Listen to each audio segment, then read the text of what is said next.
Chapter 14। फरियाद नहीं बल्कि फर्ज।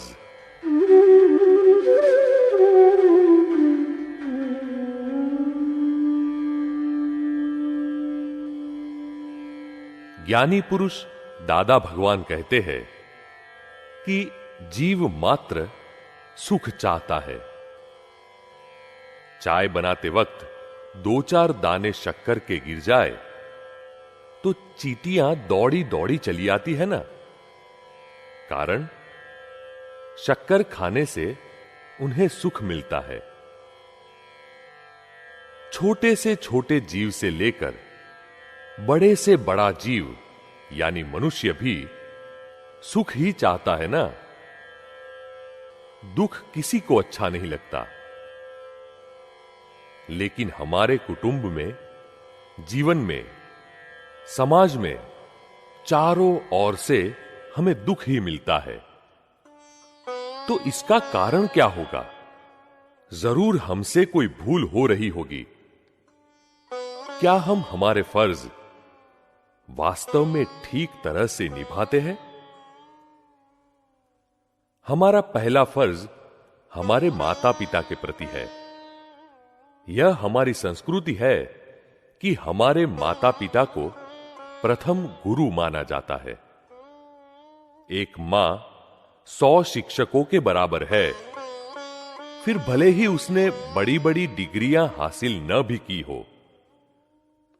भगवान के बाद यदि किसी का स्थान माना जाए तो वह है मां का। उसमें जो वात्सल्य, समर्पण, निस्वार्थ प्रेम समाया हुआ है, उसका कोई मोल लगा नहीं सकते। मां जब शादी करके ससुराल आती है तब उसे घूमने फिरने के कितने ही अरमान रहते हैं। लेकिन जब उसे मालूम होता है कि उसके पेट में बालक का गर्भ है तो वह उसका कितना ख्याल रखती है। खाने में, पीने में, उठने में, बैठने में संयम रखती है। और जब बालक का जन्म होता है तब वह अपने मन, वचन, काया, सर्वस्व बालक के लिए न्यौछावर कर देती है। किसी भी तरह उसका बच्चा सुखी रहे, महान बने, इसके लिए अपना सारा जीवन समर्पित कर देती है। इस प्रकार वह अपना फर्ज निभाती है। लेकिन हम हमारे फर्ज से मुंह मोड़ लेते हैं। हम हमारी उम्र की मस्ती में, यौवन के जोश में हमारे फर्ज भूल जाते हैं और यही हमारे दुख का कारण है। जब हम छोटे होते हैं तब पढ़ाई करने के लिए मां हमें डांटती है तो वह हमें अच्छा नहीं लगता। मगर वह किसके हित के लिए डांटती है? उसे तो कोई ऐसा स्वार्थ नहीं होता कि मेरा लड़का अच्छा पढ़ लिख कर कमाएगा तब मैंने जो कुछ भी उसके लिए खर्च किया है वह लौट आएगा। उसकी तो एक ही निस्वार्थ भावना होती है कि उसकी संतान सुखी रहे। भले ही वह न पढ़ सकी, लेकिन उसकी संतान पढ़ लिख कर होशियार बने, महान बने। तो सामने हमारा भी यह फर्ज बनता है कि हम अच्छी तरह से पढ़े। उसे दुख हो ऐसा कोई कार्य न करे। वह हमें किसी काम के लिए कहे तो हम उत्साहपूर्वक करें। हम हमारे माता पिता का विनय करें, उनकी सेवा करें। उन्हें दुख हो ऐसा व्यवहार न करे तो उनके कितने ही मौन आशीर्वाद हमें मिल जाते हैं। मां के आशीर्वाद में अपार शक्ति होती है क्योंकि उसका पूरा जीवन बच्चे के लिए ही है। उसके समर्पण के कारण उसमें ऐश्वर्य प्रकट होता है। एक अनोखी शक्ति पैदा होती है। मां के मुख आशीष यदि मिल जाए तो दुनिया की कोई ऐसी चीज नहीं है जो हमें प्राप्त न हो। दुनिया की तमाम सुख समृद्धि हमें घर बैठे ही मिल जाए, बाहर ढूंढने की जरूरत ही न पड़े। बड़े होने के बाद जब हमारी शादी होती है, तब पत्नी के प्रति आसक्ति के कारण हमें माता का व्यवहार पक्षपाती लगता है और कई बार तो मां से अलग रहने तक का निर्णय कर बैठते हैं। मां को दुख पहुंचाकर क्या हम सुखी रह सकते हैं? और फिर सुख दुख तो हमारी अपनी ही प्रतिध्वनि है। सुख देने से सुख मिलता है और दुख देने से दुख। दूसरे गुरु है हमारे शिक्षक। हमारा जीवन सफल हो, हमारा भविष्य उज्जवल बने, इसलिए वे हमें अच्छी से अच्छी शिक्षा व संस्कार देते हैं। वे हमें सजा भी देते हैं तो हमारी भलाई के लिए ही। उनका आदर विनय तो करना ही चाहिए ना। हमारा तीसरा फर्ज है समाज के प्रति। हम जिस समाज में रहते हैं, उस समाज का हमारी प्रगति में बहुत बड़ा योगदान है। समाज में अच्छे स्कूल कॉलेज हो, अच्छा वातावरण हो, तो हमें अच्छे संस्कार मिलते हैं, हमारा जीवन सुखमय बनता है। इसलिए हमारा यह फर्ज बनता है कि हम पैसों के लालच में फंसकर समाज में भ्रष्टाचार एवं अनीति को कभी भी बढ़ावा न दें। इस तरह माता पिता, शिक्षक और समाज ये तीनों अलग नहीं है।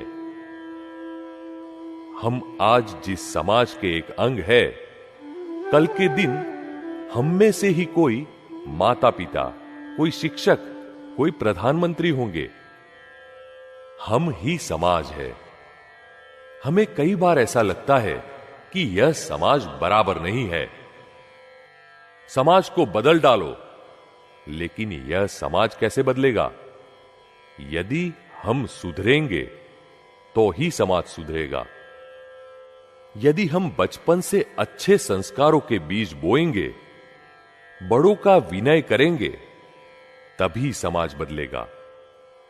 समाज की शिकायत करने के बजाय हमें ही सुधरना है।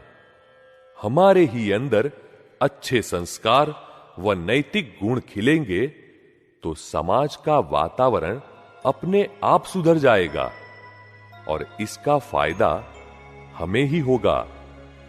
हम सुखी रह सकेंगे।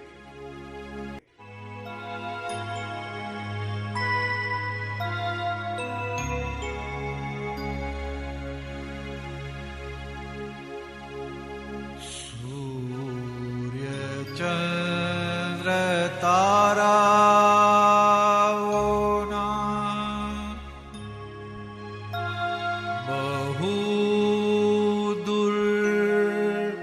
आवास छे।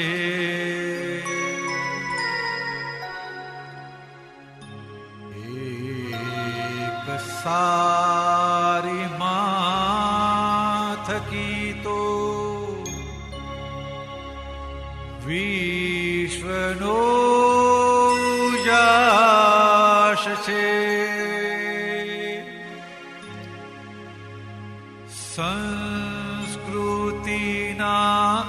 विद्यालय छे न्यारा।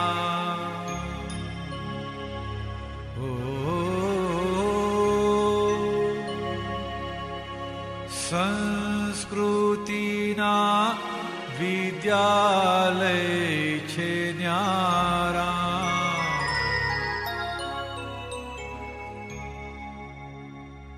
नमो मातृ प्रेम ने।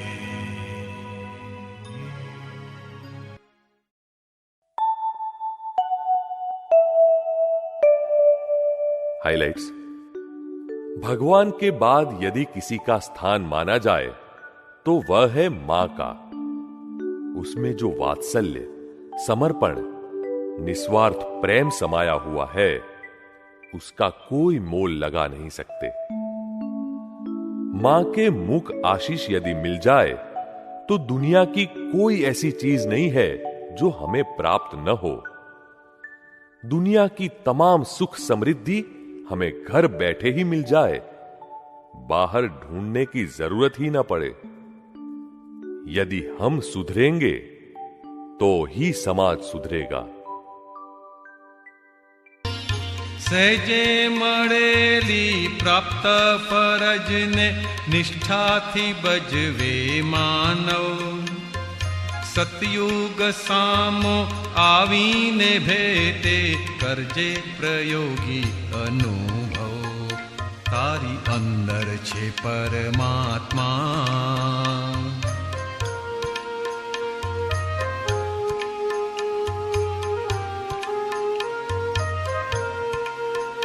તારી અંદર છે પરમાત્મા, જે શક્તિ માગીશ તે મળવાની, હવે એક જ છે ઈચ્છા, હવે એક જ છે ઈચ્છા, જગત કલ્યાણ કરવાની, જગત કલ્યાણ